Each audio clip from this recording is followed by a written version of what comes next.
Olá, tudo bem? Então, a gente começou essa aula mostrando um videozinho sobre o caso do Césio 137, que foi, assim, um episódio bem marcante, né, na história do Brasil, sobre como é importante a gente cuidar bem, né, dos recursos que são de radiação, mesmo quando eles são usados para o bem, né, bem, assim, bem entre aspas, né, usados para a saúde humana, que esses equipamentos, embora tenham um imenso potencial, né, para fazer bem, para poder nos ajudar em diagnóstico precoce de doenças, é importante que a gente saiba desses riscos para tratar com muito respeito essa tecnologia.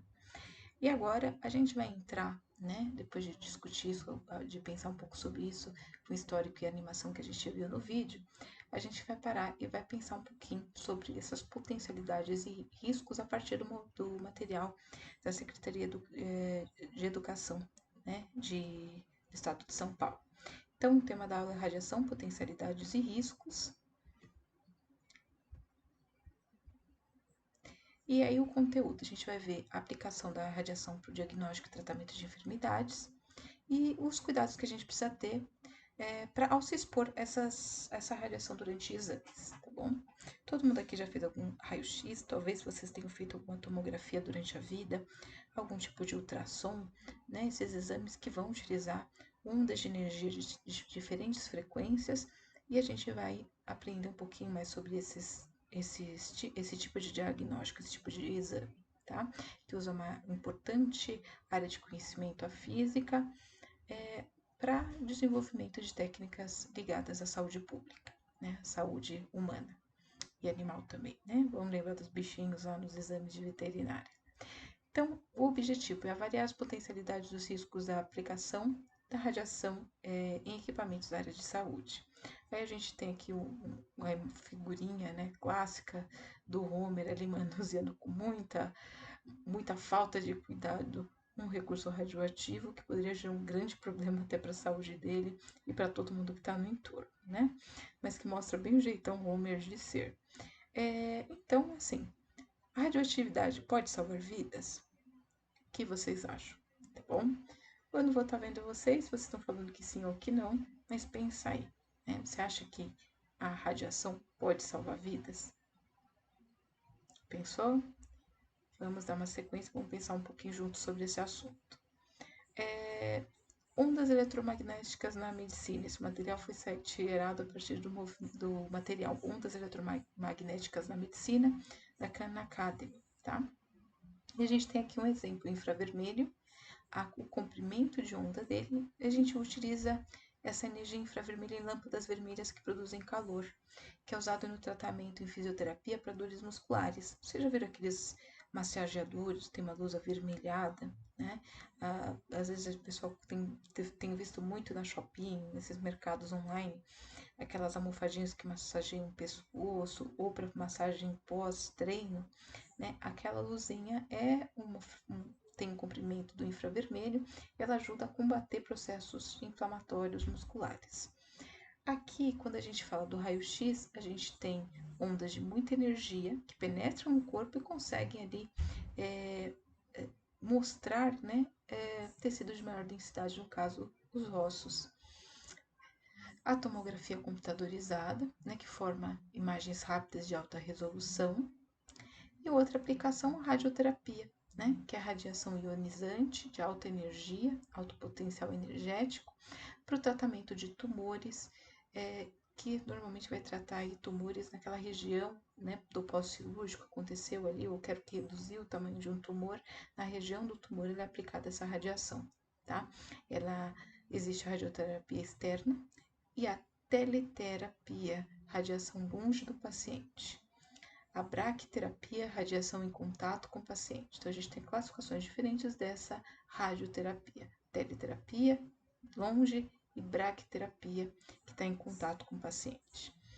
Então, analisando essas imagens, a radioatividade ajuda a salvar vidas? Aí, o material pede que vocês anotem a resposta no caderno, né? Pensando tudo isso, ajuda ou não? Né? Então, quem já tenha passado por algum tratamento, por fisioterapia, vai perceber que o infravermelho no tratamento de dores locais ajuda a gente a combater esses processos inflamatórios e dá maior qualidade de vida para pacientes, né, que tem algum tipo de lesão muscular, por exemplo. O raio-x é super importante para a gente saber que o osso está partido, quebrado, a gente poder fazer a correta imobilização desse, desse local para que ele se regenere corretamente, né?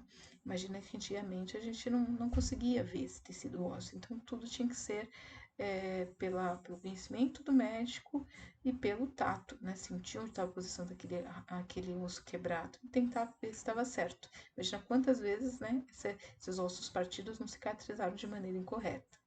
A tomografia ela consegue ver processos, por exemplo, tumores em pequeno desenvolvimento em qualquer região do corpo. A tomografia permitiu que a gente estudasse mais a fundo o funcionamento do cérebro, que a gente trabalhe tanto com prevenção, né, de doenças, quanto diagnóstico, quanto pesquisa.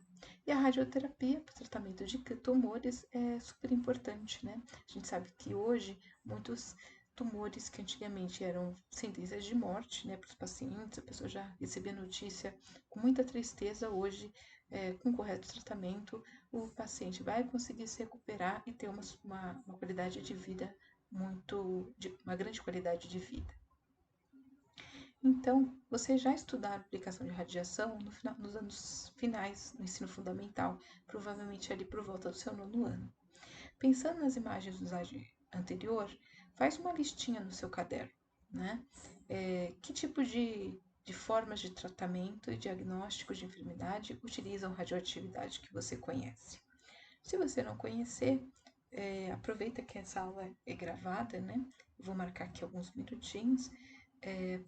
Dá uma pesquisada, né? Que formas, onde a gente consegue, que tipo de ferramentas de tratamento médico utilizam a radiação.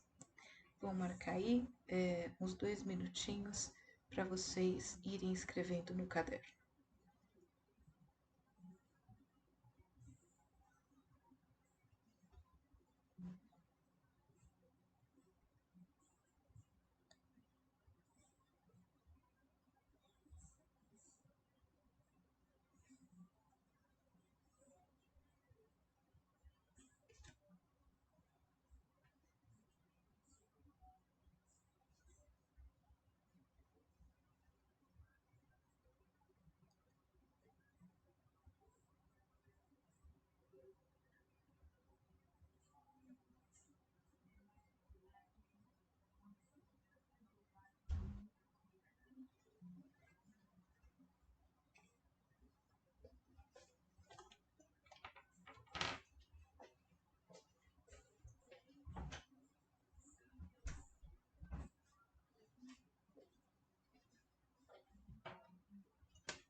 Pronto, conseguiram escrever alguma coisa? Conseguiram listar algo além daquilo que estava nos slides anteriores? Algum processo, alguma forma de tratamento e diagnóstico? Depois desses slides, a gente vai ver um videozinho que nos ajuda a entender esses processos, tá bom? Então, se você não conseguir lembrar muita coisa, não deu tempo de pesquisar, você pode parar o vídeo também, né? E dar uma pesquisada. É interessante entender, né? Onde é utilizada essa tecnologia. Inclusive, a gente tem áreas de formação hoje na USP em física aplicada à medicina, justamente para pensar nesse tipo de tecnologia, nem como a gente aplicar o conhecimento que a gente tem em física, né? Para dentro da área de medicina. Vamos aqui, passando adiante. Uso da radiação na medicina. Né? A radiação é usada na radiografia, nos famosos raios-x, na tomografia computadorizada, lembrando que aquelas antigas radiografias, lembra aqueles plastiquinhos antigos, alguém pode ter em casa, são materiais extremamente poluentes, hoje não é utilizado mais esses materiais, porque tem metais, né, pesados que iam para a natureza, hoje tem que ser descartados de maneira segura também, tá? Então, além da radiação que a gente tem que ter uma preocupação quando em excesso, né? E a radiografia, ela como tem uma energia, fontes de energia que são perigosas para células em desenvolvimento, ela não é recomendada para mulheres grávidas, tá bom? Tomografia computadorizada, na verdade, nada disso é recomendado para uma mulher grávida, tá bom? Tomografia computadorizada, que é aquela de imagens, né, que a gente falou até que é utilizado muito para pesquisa, ressonância magnética, mamografia, densitometria óssea, radioterapia e radiofármacos. Então, olha só quanta coisa que, né, você poderia ter localizado ali na sua pesquisa. Você sabe como avaliar o risco dessas utilizações? Será que tudo é seguro?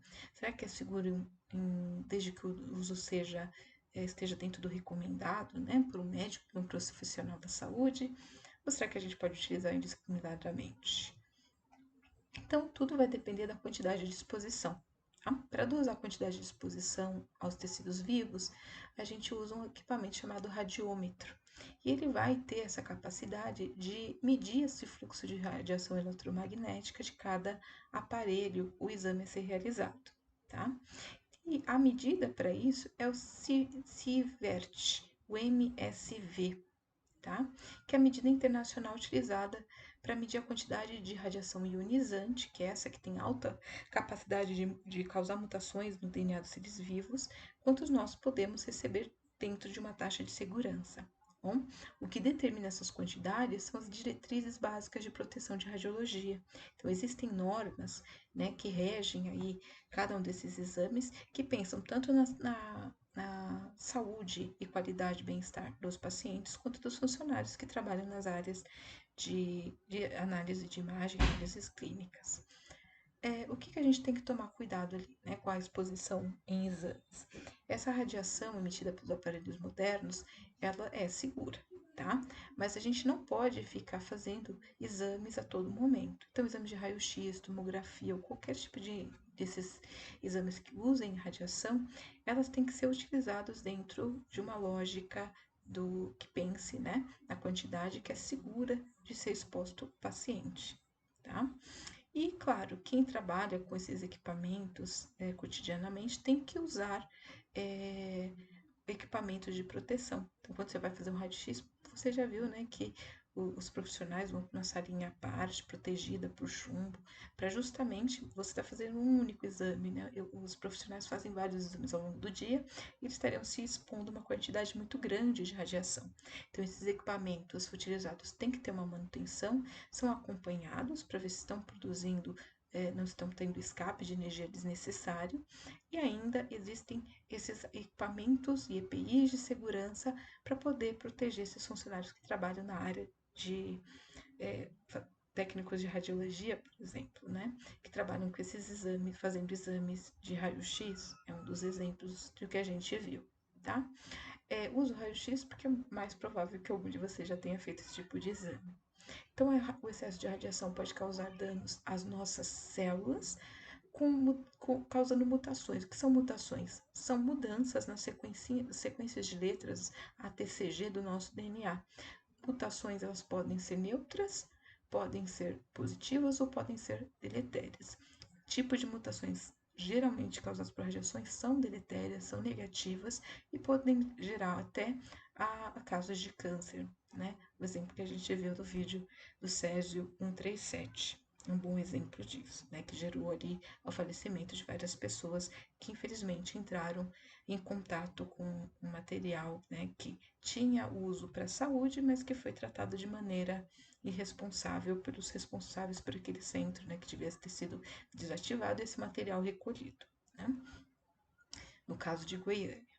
Então, e aí a gente pode pensar num caso assim. Digamos que você seja um técnico, né, de saúde, técnico em radiologia, que você sempre quis trabalhar com isso, e que toda semana a gente tem ali uma dona Sônia da vida, uma senhora, que fala assim, ah, não, eu tenho que fazer o exame da tomografia computadorizada, esse que, né, tem uma maquininha, a pessoa entra com o corpo inteiro aqui dentro, porque eu tô achando que eu posso ter um tumor. Toda semana a dona Sônia vai lá, ela tá cismada que ela pode ter um tumor, toda semana ela quer fazer o exame, né? O que você faria, né? Qual seria a sua conversa com a dona Sônia? Então, vamos parar para pensar um pouquinho, né? Antes da gente responder aqui, no material de apoio nas doses típicas de radiação. Olha aqui, né? A tomografia computadorizada, o nível de radiação que essa pessoa vai estar recebendo, né? Em comparação com raio-x, com o exame de mamografia, né? Então, será que é o saudável? O que a gente pode falar para essa dona Sônia? Tá? Vou dar um minutinho para você pensar. O que você responderia para essa paciente que quer fazer a tomografia toda semana?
Bom, acho que agora vocês conseguiram pensar um pouquinho, né?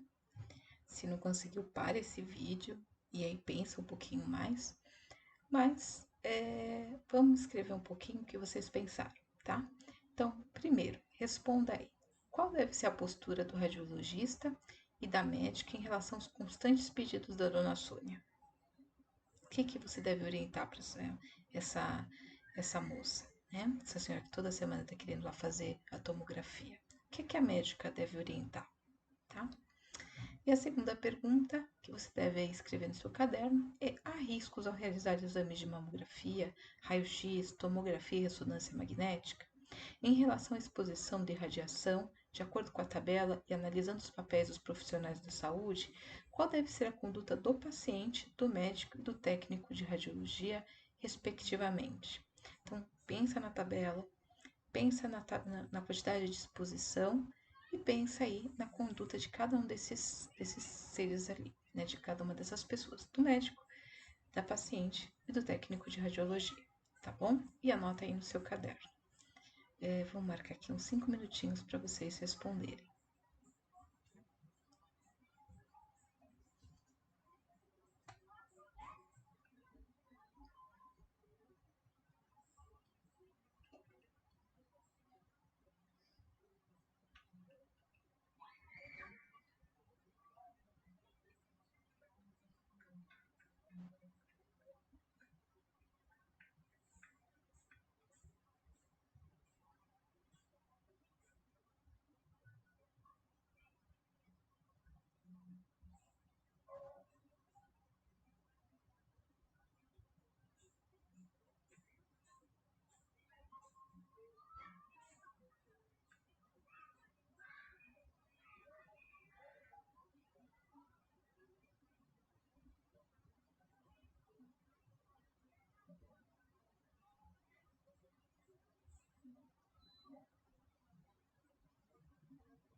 Bom, espero que vocês tenham conseguido registrar. Se não conseguiu, só parar um pouquinho mais o vídeo e fazer seus registros.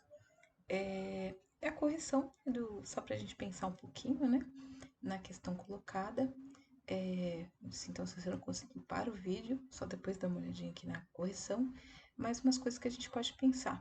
Né? Primeiro, é a necessidade de uso de equipamento de proteção individual, tanto pelo radiologista quanto pelo paciente. Né? Esse material vai garantir a segurança, né, tanto do paciente quanto do radiologista, para que não receba uma carga maior de radiação do que a necessária. A médica teria que orientar, né, e falar, olha, com a dona Sônia, sobre para ter cautela com esse número de exames, né? E ter cautela com essa prescrição, porque a paciente só vai fazer o exame a partir da prescrição médica. Então, o papel do médico é não sair prescrevendo exames que vão submeter o paciente com uma alta carga de radiação, sem que isso seja extremamente necessário, né? E a busca, né, de informação com base no conhecimento científico é importante para a dona Sônia, né, que está achando necessário fazer vários exames e que, para detectar um tumor, e na verdade, nessa exposição está se colocando em risco, justamente daquilo que ela tem maior medo, né, que é justamente gerar um processo de tumor. Então, é importante aí a formação da dona Sônia, né, para entender que esse medo dela pedir muito exame pode gerar um problema. Está sendo cuidadosa demais, né? Combatendo fake news. Lembra da época daquele termômetro que verificava na testa a temperatura na época da pandemia, que o pessoal não queria usar porque falava que podia dar câncer, que a luz na testa podia atrapalhar os neurônios, etc. Aquele bando de fake news que veio na época. É importante a gente pensar, né, e combater essas mentirinhas, né? Então, aquela quantidade de energia ali causada pelo termômetro de infravermelho jamais poderia nem causar câncer e nem afetar os neurônios. Tem um vídeo, né, que foi feito justamente pelo canal Manual do Mundo, né? Não te contaram tudo sobre o termômetro de testa, que justamente vai aí desmistificar o perigo desse pirômetro, que é o nome desse termômetro, para verificar febre, né? Para desmistificar parte desse probleminha que foi encarado aí na época da pandemia, tá bom?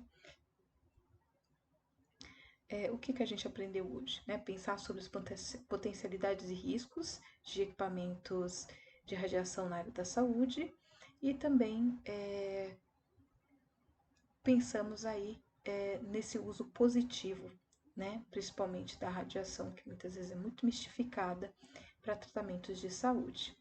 E o material que vocês vão conseguir encontrar aqui dentro da próprio repositório, né, da sua MSP, ele tem aí sua bibliografia, suas referências, ok?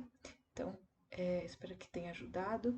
Junto com esse material, vou colocar um outro vídeo para a gente entender um pouquinho mais sobre radiação em saúde, ok? Obrigada!